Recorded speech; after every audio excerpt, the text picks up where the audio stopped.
And we're back with the podcast Truth Unrestricted, the podcast that would have a better name if they weren't all taken. I'm Spencer, your host.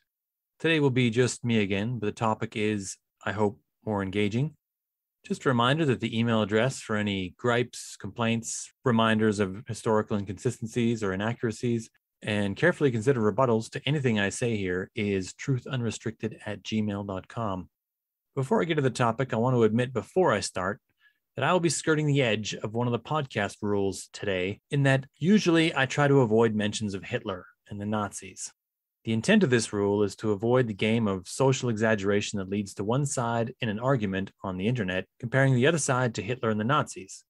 I will be breaking the letter of this rule, but not really its spirit. Today I'll be mentioning the Nazis because they are relevant to the topic, which is fanaticism. First, a little bit of background on how this exact line of thought came to exist in my head. Something on the order of 5 years ago, there was a quasi-political entity in the Middle East region known, at least in Canada, as ISIS, the Islamic State of Iraq and Syria. In some places it was called ISIL, and in others it was called Daesh. Nowadays they're referred to as simply the Islamic State, and they're no longer confined to merely one region in the world. Regardless of the name, it is a collection of Islamic extremists who are, and were then, attempting to exert their political will over the people nearest to their part of the world through extremely violent means. Around that time, I listened to an episode of a podcast that, at the time, was called Waking Up. It has since changed its name, but otherwise, it still exists as an active and popular podcast created by a guy named Sam Harris. He is a well-known intellectual who is nonetheless best known for being called a racist by Ben Affleck on Bill Maher. Many people have widely varying opinions of Sam Harris, but to the best of my knowledge, none of them include a lack of intelligence or an unwillingness to be completely informed on the topics he addresses. I think he has an excellent podcast, but I don't agree with everything he says, as this episode of my podcast will certainly show. The particular episode of the Sam Harris podcast, to which I'm referring today, was called The Logic of Violence. His guest was a former U.S. Marine. They discussed several things in that episode, but one particular thing really stuck with me. At one point in their discussion, the U.S. Marine said something to the effect of, "People say you can't bomb an idea, but in fact you can bomb an idea. We bombed Nazism in World War II." This notion was more or less completely unchallenged by Sam Harris in that moment. For my part, it looked like a complete failure of opportunity at the time, and I still think so now. First, facetiously, if being able to bomb an idea is itself an idea, then can you bomb the idea that you can bomb an idea? How far down does that rabbit hole go? Second, and more soberly, we absolutely bombed the Nazis in World War II, but in no way did we rid the world of Nazism. One need only look at our world now and see clearly that Nazism is alive, and we should properly despair at the notion that more bombs would finish the job. But more to the point, I want to share with everyone here the thing I thought about very shortly after I finished listening to that particular episode of the Sam Harris podcast. It's a thought I've shared with a few individuals since, and it hasn't evolved, migrated, or otherwise become distorted since that day I first expressed it more than 5 years ago. Let's see if I can do it justice now. We bombed Germany in World War II, but we did not end Nazism. The best we could do with bombs in World War II was to remove Nazis from having political support in a nation that was capable of mass-producing high-end weaponry. The job of countering the ideas of Nazism began after the war. You see, at the end of World War II, we did something very new and very different. Instead of metaphorically whipping the nation that had lost, claiming its territory, pushing our language onto its people, extorting it of its wealth, and creating a new generation of potential enemies, we actually confronted the ideas that were maligning the German nation and its people. We held a series of trials to openly discuss and confront the ideas of Nazism and the people who were in charge of implementing those ideas. We gathered every member of the Nazi Party of Germany we could capture.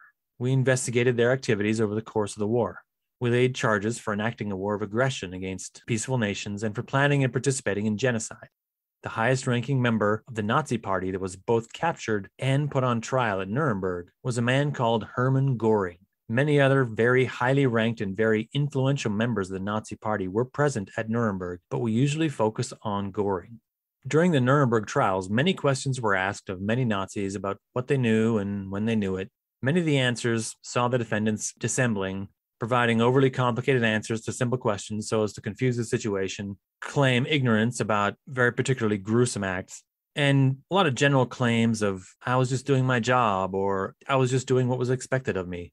These claims ring true from common soldiers, but they sound false coming from policymakers and leaders.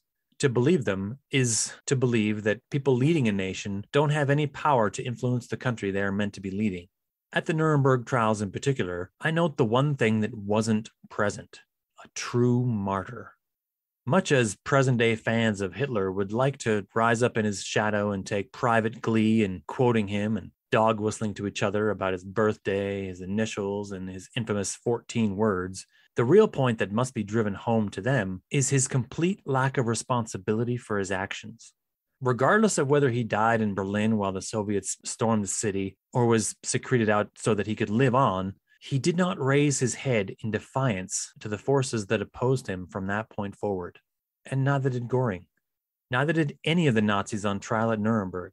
To a man, not a single one said the thing that would have made this situation much, much worse for the world by trying to inflame passions that would live on long after them.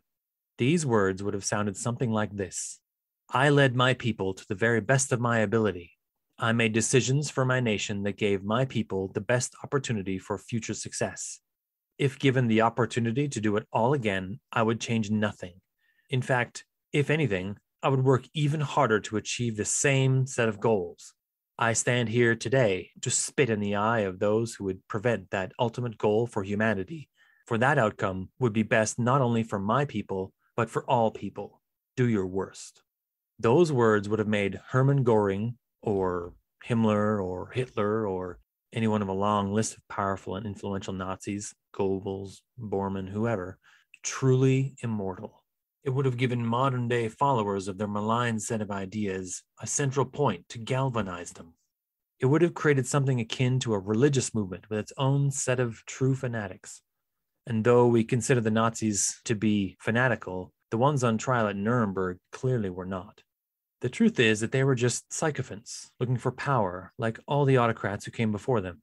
They happened to be in a world that valued people who supported a particular set of malignant ideas. Their willingness to follow that set of ideas to their end is more indicative of their moral flexibility and the desire for power at any cost than of their dedication to a particular set of ideas.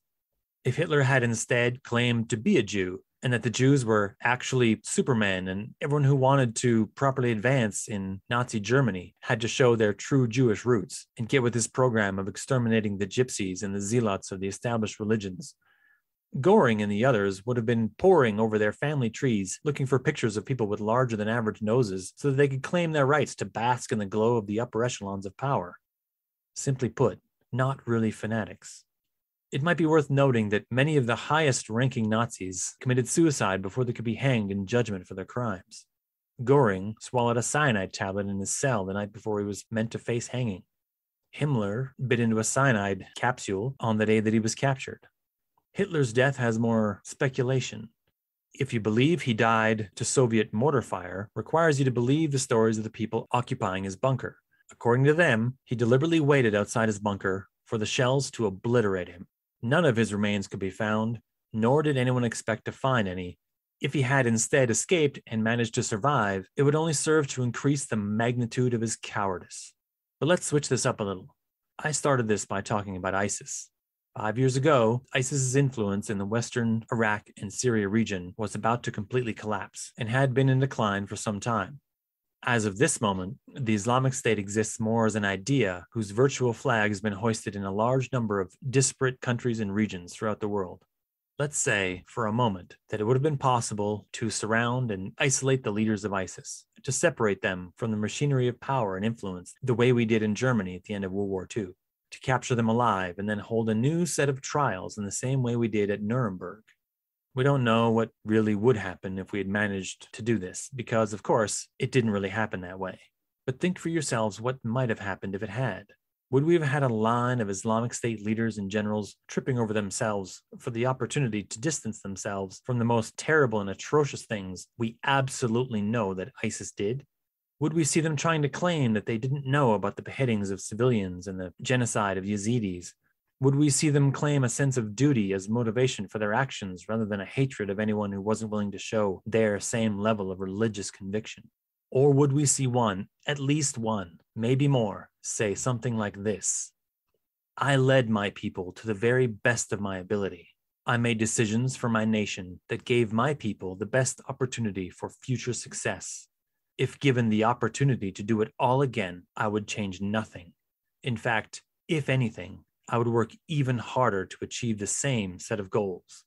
I stand here today to spit in the eye of those who would prevent that ultimate goal for humanity. For that outcome would be the best not only for my people, but for all people. Do your worst. The followers of the Islamic State are truly fanatical.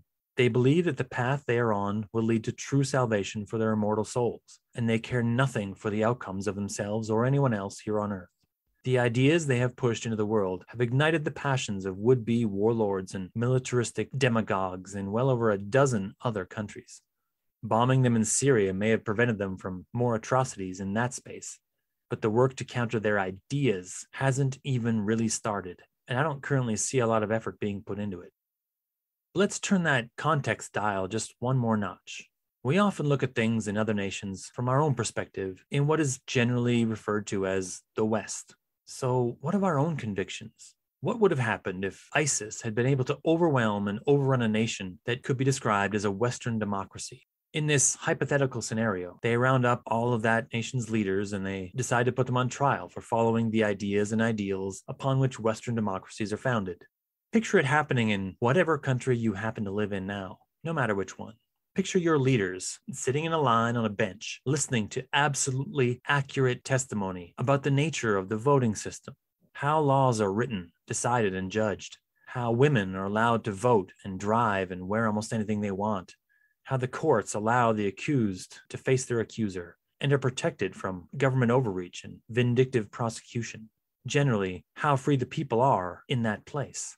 Do you think the leaders of your nation would try to undermine the evidence of their involvement in your current political system? Would they openly deny that they supported freedom as a concept that should be available to everyone?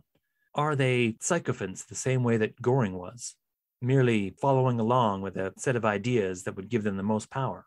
Or would we see one of them, at least one, if not many of them, say something like this: I led my people to the very best of my ability.